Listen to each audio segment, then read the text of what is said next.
In today's episode of the Startup Chat, we're going to talk about negotiations. Because we're all negotiating, especially in business, all the time. I think we like talking about more than just sales and marketing. We just want to bullshit and chat about business and life, and hopefully, while we're doing that, provide a lot of value to people. The world's best business podcast. Oh, shit, we got it. For people trying to get shit done. Yeah. We don't want to give you feedback that's bullshit. We want you to do your best. Hi, I'm Hiten Shah. And I'm Steli Efti. Everything in life is really negotiation in one way or another. At least you could look at it that way. Well, I mean, it's always... unless your brains are joined, it's a negotiation, because whatever you want is not necessarily what the other person wants. There's also a nice quote. I don't remember the original author of it, but it's in life you don't get what you deserve, you get what you negotiate. I like that. Oh, That's wow. not a bad quote. Must be a salesperson saying that. No, I don't think so. I'm not then sure. It's more impressive. I'm not sure. I'm not sure exactly. But one of the reasons why we want to talk about this is that a lot of people ask, a lot of our audience, which is awesome, are people that are small in one way or another. So they're either individual founders, single founders, bootstrapped, or self-funded startups, but also just VC-funded startups. Early stage companies. People that are trying to accomplish big things. Yeah. So they're gonna have to get good at negotiating. Right. It doesn't matter if it's with co-founders, doesn't matter if it's with investors, doesn't matter if it's with customers. They're gonna have to or acquirers, whatever it is. Yeah. They're gonna have to learn how to negotiate, no matter if they think that's something that's part of their strength or not. So let's talk about some core principles that we believe in when it comes to negotiation, and then we'll just take it from there and see if we get to some tactical stuff. Yeah, I think for me, some of the best negotiations or even relationships, because negotiation and relationships kind of go together too, right? Because negotiation implies there's another party, whether it's a company or a person. For me, one of the things is like if everyone's able to lay out their needs on the table, it works out better. Yeah. So I always try to one of my principles is can we just figure out what we all want? And if not, I'll keep asking you, or I'll keep coming up with things that are a win for you. And am I right? Am I wrong? So I use strategies around getting everything on the table. That's what I call that. And that's a core principle for me. If I can get everything on the table, great. And for me specifically on that one, if I can't get everything on the table from the other party, I'll go figure it out. What does that mean? Do whatever I can to figure out what it is they care about. Look into their business. If it's a partnership, if it's an investor, it's like talking to a bunch of their investors, be like, how is this person on the board? Right? And just asking things that they might not be able to tell me because they don't know how to tell me. Okay, so would you summarize that as core negotiation principle for you is transparency? Yeah. And understanding the other side? Is that and what I would say is even transparency, it's like the search, not even transparency. I think that's too far. Okay. Right? Because there's always a give and take in these things, right? Because that's why we call it a negotiation. We're not talking about a conversation, right? We're talking about getting people wanting something from each other. Yes. Right? That's the definition, right? Yeah. So to me, it's actually not transparency. It's can we just put it all on the table? What do you care about? What do I care about? Right? In the context of this relationship. Right. And a lot of times people can't figure it out on the other end. Yeah. So I'll go get context about their business or whatever, because fundamentally it's usually about how do we all make money together? That's usually what most negotiations are about. Right. So let's talk about, let's maybe even step one foot back and think about what are we optimizing for, right? In negotiation, you can optimize for the short term or the long term. Yep. Right? So maybe an overly simplified way of thinking about this is to say short term is probably a win-lose negotiation where you're trying to get as much as possible from the other side and give as little as possible. Okay. And then that's a short-term way of thinking about negotiation. Yes. Okay. Yeah. Okay. And then win-win is probably more of a long-term thinking of negotiation. Like how can we I'm going to have to deal with this person for years, or I'm going to be doing business with this person for a long time. I mean, I'm just trying to quantify back to what is long-term versus short-term. Right. Because I think people can get confused about that. Yeah. I think there's a simple way, which is we're going to have to be in this relationship one way or another for a while. Yes. If this works, we're going to do more business with them. Right. That's the language I would use internally if we were talking about a partner, for example, any kind. Okay. So far, I think those are very core, simple principles. Yeah. But I think that... Which is pick which one. Pick which one. In this situation. But I think that my hunch is that our audience... so one of the things that you're going to encounter... If we all could just lay it out, it could be like, what do you want? What do I want? Let's just be real with each other and let's find a way to make this work. Life would be simple. Yes. I find that a lot of times when people come into a negotiation, a lot of times the other party, they're not coming in with that framework, right? They come in either from a position of assumed power or from a position of what I know about negotiation. So they try to squeeze as much. They try to be overly aggressive. They apply pressure. Yeah. Right. So that hey, let's just all be real with each other doesn't really work there as well. Yeah. And if we're talking to an engineering audience, right? If somebody's like more of an engineer, single founder of a self-funded startup, they're like, I'm not a really good negotiator, and I go talk to this really big company, and they're trying to squeeze down my price as much as possible. Yeah. I can't just be like, let's lay it out on the floor, let's just be all real and find out a way to make this work. Yeah. Because that's not the paradigm that they're coming into the conversation with. Doesn't matter. Why? How do you deal with that? How do you deal with the other opposing party having a completely different frame of mind? You're trying to figure out the other party's intention. Okay.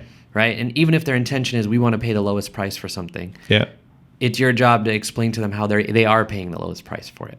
Right? So this is just a strategy. It's like what you want, I will repeat and say, yes, you want that. Cool. Let's figure out what that looks like. Right. And why this is the lowest price or whatever. Right. So to me, it's like, it doesn't really matter how the other party's coming. If your approach is, look, I'm going to lay out my intentions. I'm going to lay out how I think about it. So that's why you often hear, and I don't know if this is good or bad, but you often hear people saying, oh, at that price, we're not even making any money. Yeah. I'm not saying whether that's a good or bad. Yeah. There's a time for all these strategies. Yes. Most of the time it's bad to say that. Yeah. But there's sometimes when you just need to say it because the person's just persistent about price. Yeah. You're like, look, I'm not going to make much money, so let's just not do it. Yeah. I even just because I remember there's some sales guy once. Hey, we're not even making money. That's one way of saying it. Yeah. A better way, I heard once a sales guy say, we can't give you any more money. Like, we've lowered the price to the degree. I don't have any more money to give you. Awesome. Like, it was an interesting. I like it. See? Interesting that's good. Way of phrasing things, right? But and then the person's like, "What? What do you mean you can't give me more? Well, I'm already giving you money. I gave you a discount, whatever. Yeah, I can't give you any more money. I'm gonna use that. I really like that. Yeah. But to me, one of my core principles that really fits into what you're saying, I think, in a way that allows people to do it, is you need to know what your line in the sand is. You need to know your price. You need to know, what am I willing to do, what I'm not willing to do before you enter the negotiation. Yes. Because you very casually talk about it and very like, I'm going to just tell them what I want, then what they want. And then I'm like, what if they're aggressive? And you're like, doesn't really matter. Yeah. The reason why you have that inner balance, that what I call friendly strength, is that you already know what you want. Yes, you did the work. You prepared. So I think it's preparation. Yeah. Preparation is what a lot of people don't do, right? Preparation? That's one, I think. But the other component of this is knowing when you're going to walk away, just entering the discussion, entering a negotiation where you say, I want to win, but I'm okay walking away. So a lot of people never enter a negotiation with, I could just say no to this. And they're trying to make this work. That's the number one priority. And then they lose sight of, is this a deal that works anymore or not? Because they're just trying to make it work. I'm going to give everybody a deadly strategy. The deadly strategy is, no matter what happens, I will be happy. If you can internalize that, it's on. I like that. I mean, it's not even a trust me. It's like every time I've internalized that in a negotiation, I get what I want. Right. Because I basically said, I'll be happy with any outcome. Right. And that doesn't mean you don't want it bad. Yeah. There's always one you want. Right? But if you could just internalize and say, I'll be happy regardless of what happens here. Because there's a chance it just won't be a good deal. Yes. Because I don't know the other party. I don't know what they're doing. I'm ready for alternatives for myself. So that's what that's also, you could call it preparation, or you could call it like knowing your limit, right? But like for me, it's like, there's going to be limits, and great, those are parameters. But at the end of the day, it's like, I'm willing to walk away either way. If this doesn't make sense. Okay. So you're really trying to figure out if this makes sense together. You know why though? Because you come into the negotiation from a framework or a frame of mind that says we're equal. Yes. And I think too many people don't. No. Especially when they negotiate with a big VC firm, a big company. So what? There is a reason why they're negotiating with you. Yes. And it's not because you're worthless and so small that you don't matter. You know, a lot of times I hear startups that go, we're so small and this deal would change our life. Yeah. That's the wrong frame of mind. That's right. The right deal will change both companies. Absolutely. I mean, that's why a lot of people say in startups you can't do partnerships. You don't need partnerships. And it's because I think they don't take this approach where it's like, either way, we're going to do our business, whether we do this deal or not. It would be great to do this deal. And honestly, I will verbalize that to them. Yeah. If we're negotiating hard, I'm like, look, I want to make this work, but I'm totally willing to walk away because if we can't come to a good deal that makes sense for everybody, it doesn't make sense for anyone. Doesn't make sense. Yeah. But like that's the internalizing. I'll be happy either way. Yeah. And that requires you to have a plan B. Right. Right. And that's what people forget. It's like have confidence in some plan B. Even if it's not the better option, it's a option. Yeah. And that'll help you just not be so like, I want this, I want this, I want this. Because you cannot go into a negotiation going, I want this, I want this, I want this. Yeah. And because you're going to internalize it to the point where you're going to feel bad if you don't get it. Right. And then you're going to be paralyzed for a while. I've seen people approach it like that. And I'm like, look, we have to be ready for any outcome. Yeah. There is a preferred outcome, but we are ready for any outcome. I even internalize that with my teams oftentimes when it's like these kind of situations where I don't know what's going to happen. Yeah. Right. A lot of this, like negotiation is not so much like being this ninja, like chess playing. It's a lot of just like Internal emotional stuff, like internal. Your own emotions. Yeah. Just understanding what do we want, good. what do we not want, why do they need us, how are we going to really make a difference? Yeah. And then how can we come into this conversation in a way that's going to benefit both of us? And if not, how can we just part ways in the best possible way? That's right. Just that energy will translate into a completely different direction of the conversation. Yeah. And I had somebody the other day ask me, well, I always tell people they have to ask lots of questions early in the sales conversation to really understand the prospect, to know if they're a good fit, if they're qualified, if you should sell them. And then somebody was telling me, well, I talked to this company and it's a large organization, and I started asking questions and they shut me down. They were like, you're not going to ask questions. We're asking the questions, then we're going to make the decision if we want to buy or not. And he's like, how do I deal with this? Oh, and I'm like, easy. Go ahead. You first. Very you told easy. Them. Yeah. You tell them that's not how it's gonna work this time. Like I get that that's usually how you buy things, and that's really great. Yeah. We're not looking for normal customers. We're looking for partnerships. Yeah. I can sell you if I don't know anything about you. That's right. I literally I'm not gonna allow you. We're not continuing. We're done. We're good. We're done. Yeah. So what I need you to do is step out of the typical frame of the way that you do things, and let's make this a better deal than usual. Yeah. I need to learn a few things about you to provide you I'll with keep value. it to 3 questions. Right? Fine, no problem. We can go back and forth, and then both sides will decide if we want to work together. Yeah. Right? And if that doesn't work, let's just stop the conversation. Now. Yeah. Right?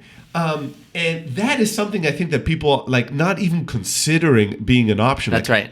Like because the other side is super aggressive, they instantly they instantly submit to that and go, oh, well, they told me I need to do it this way, so let's just do it this way. That's right. You don't have to. No. You don't have to sell to anybody. No. Right? You don't have to negotiate with anybody. You That's can right. always step up and go, these are out. my turns. I'm out. Yeah, this is I'm my out. line. Right? Yeah. And there's a reason why they're there. Like, just always remember, there's a reason why they took the time to sit down and they're having a conversation with you. You have something of value to offer. Right? All right. Here's the thing, though. I'm going to give a caveat on that. Okay. There's a way to approach that the opposite way and go, okay, from strength. Yes. Okay. So let's talk about that real quick. Yeah. Because I think, I'm not sure if it's easier or harder, but depending on the situation, you might do one or the other. Okay. Right? Because oftentimes, like, the other side is irrational. Yes. Or you don't understand why they're behaving the way they are, so you perceive them as irrational. So in that case, like if someone, basically I call that a don't come at me, bro. Okay. Right? So I internalize it and go, okay, you're coming at me. Yeah. Like, and it's like, okay, all right. So I'm like, okay, all right. I apologize for that approach that I took. Right? But I believe we're trying to create a partnership here. Yeah. If that's the approach you want to start with, that's great. But at some point, I'm probably going to have some questions. Is that okay? Right? So that's a softer way to say the same thing. Yeah. And if they say no, I'll be like, okay, well, send me your questions via email, and I'm happy to get them answered. Right? I think this conversation's done because you have questions. You already have them in mind, right? Why are we talking then? Yeah. You could do this via email then. Yeah. So I might even push them to a different channel.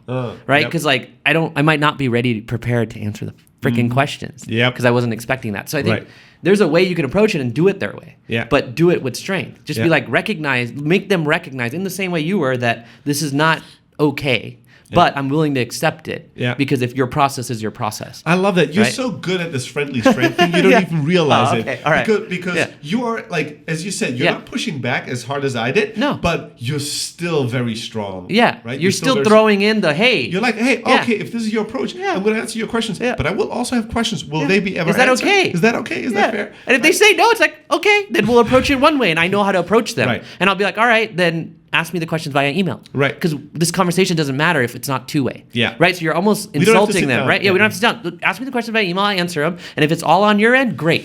This points to another thing, which is time. another tactical thing.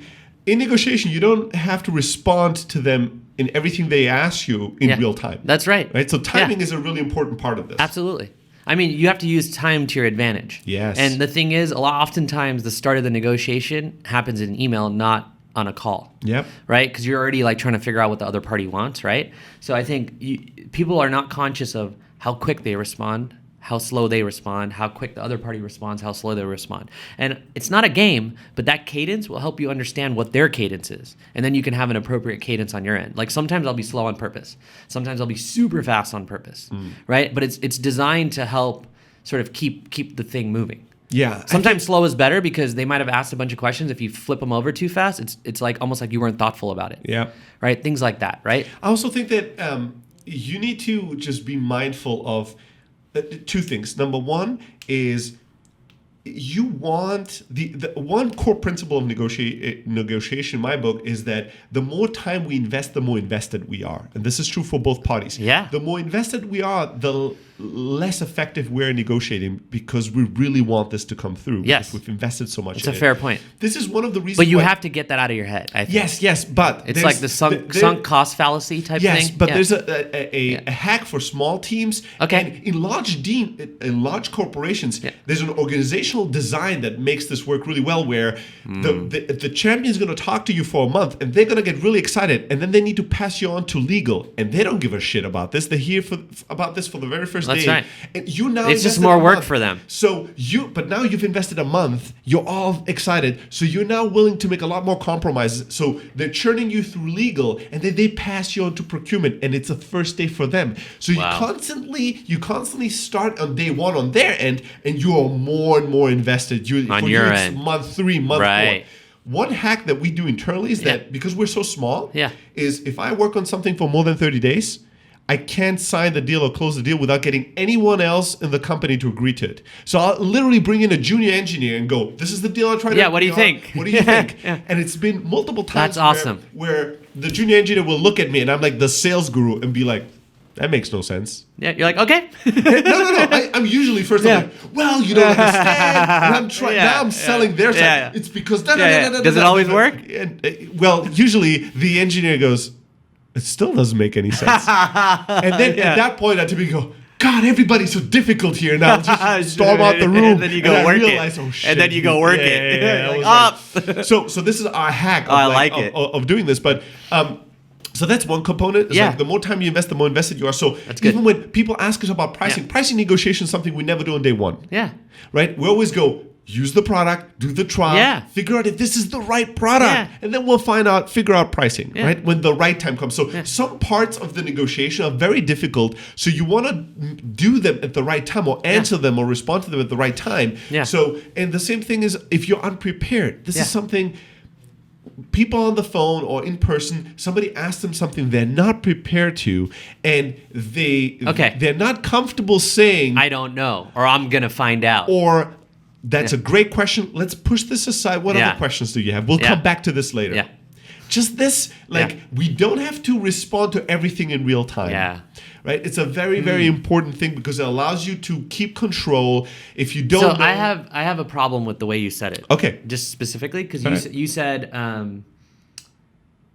we're gonna push this aside, or we're gonna come back to this. Yeah. And I think that if someone wants a question answered, it's very difficult to keep them motivated through the conversation if you say that. Yeah. So the things I would say are like, so if someone asks me a question, I just don't want to answer it, or I don't know the answer, I would try to flip it over, like not flip it over, but I'd try to make them feel positive about the fact that they asked the question. So I think what you did about that's a great question, and that was good. Yeah, but then when you say we'll come back to it, nobody wants to hear that. Yeah. So I'd rather say something like, that's a great question. I need to look into that to get you a good answer. Yeah. Because I don't want to give you a bad answer. So that's right, fair. and I don't want to tell you something that's not true. That's fair Yeah.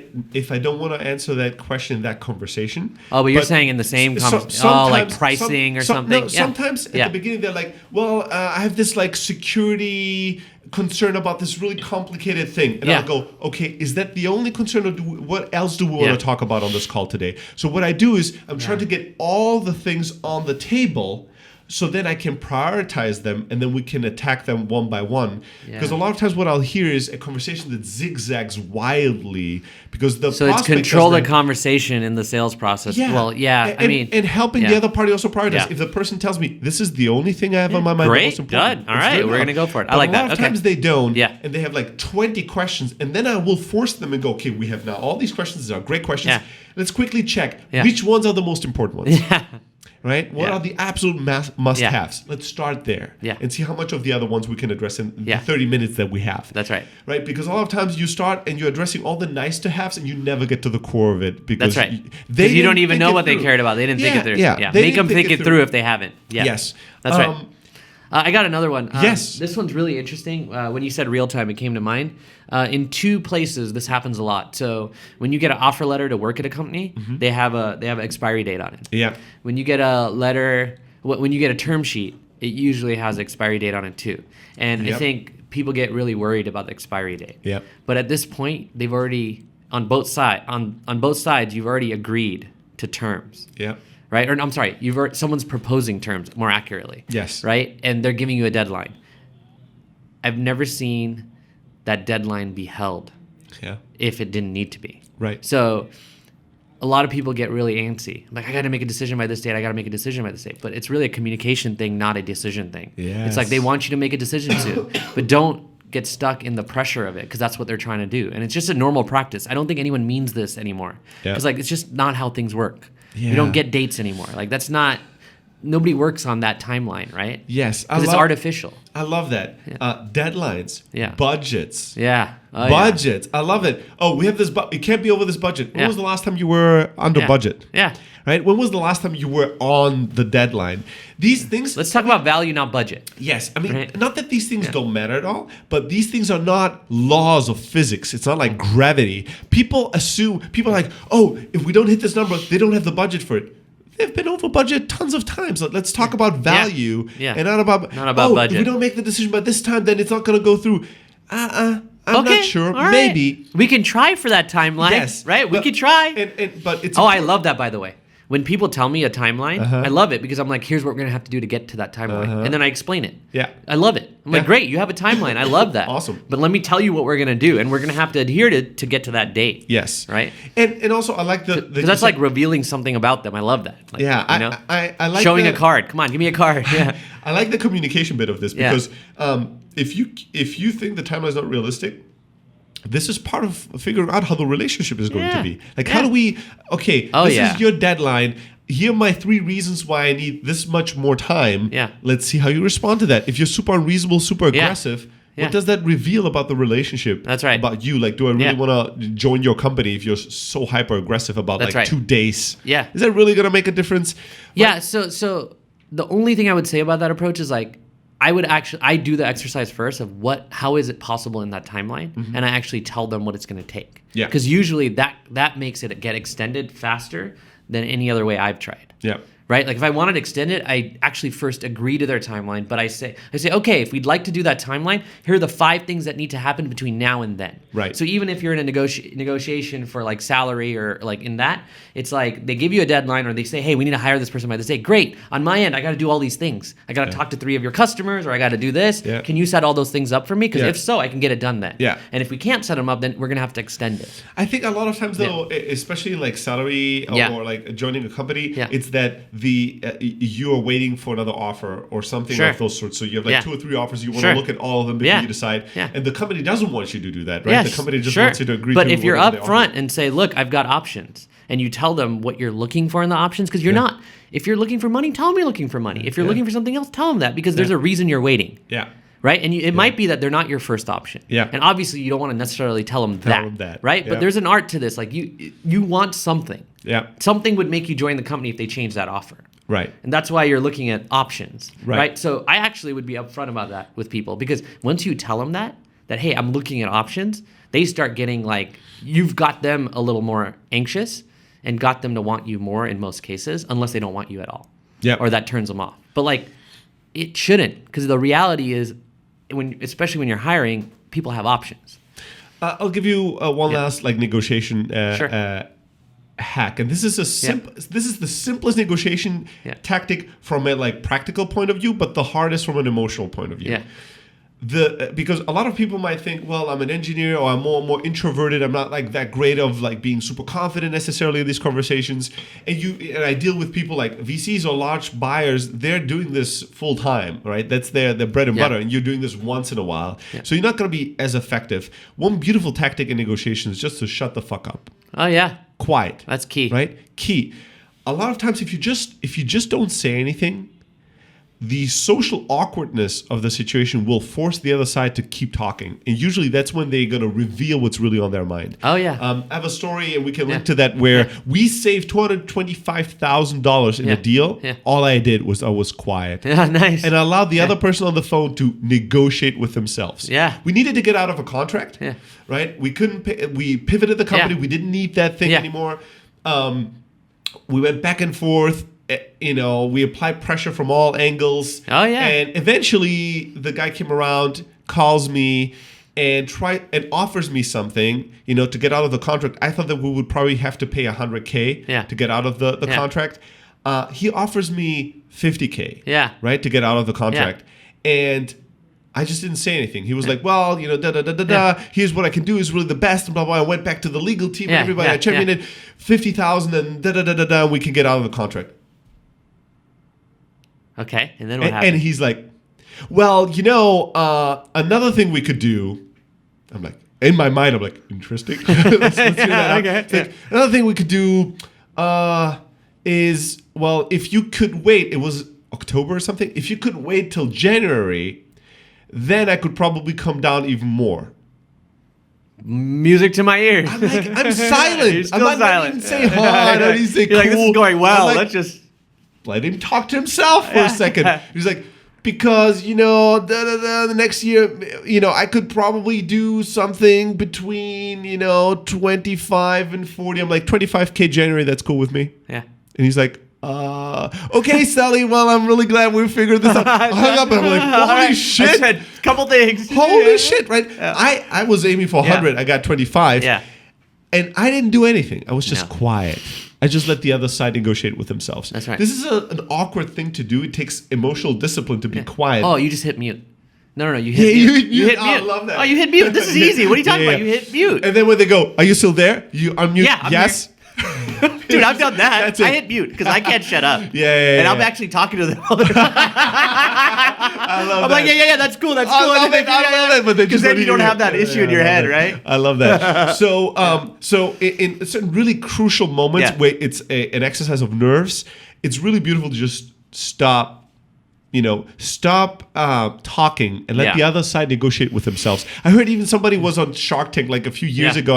I still remember that because the guy was like, these are the terms that I'm giving, and some investor was like, these terms don't work. What is something better you can do? Yeah. And the guy was like, I can't negotiate with myself. Tell me what you want. I was like, boom, I like it. And they respected him for that. I'm like, I can't negotiate with myself. Right? Yeah. Beautiful. Beautiful. Yeah, if anyone throws you that, just throw them that back. There you go. Yeah, well, I don't like this deal. What else can you do for us? Yeah. Just tell me what you want. I don't know, tell me what you want. Yeah, exactly. It's cool. Tell me what you want. But the beautiful thing is, on the flip side, if you are silent, or if you let the other side really negotiate with themselves, a lot of times they will agree to something that's much better than what you thought they would be willing to agree. Yeah. Your expectations are usually a lot more critical, a lot more cynical than the reality is. Yeah. So it's an interesting way to overcome that.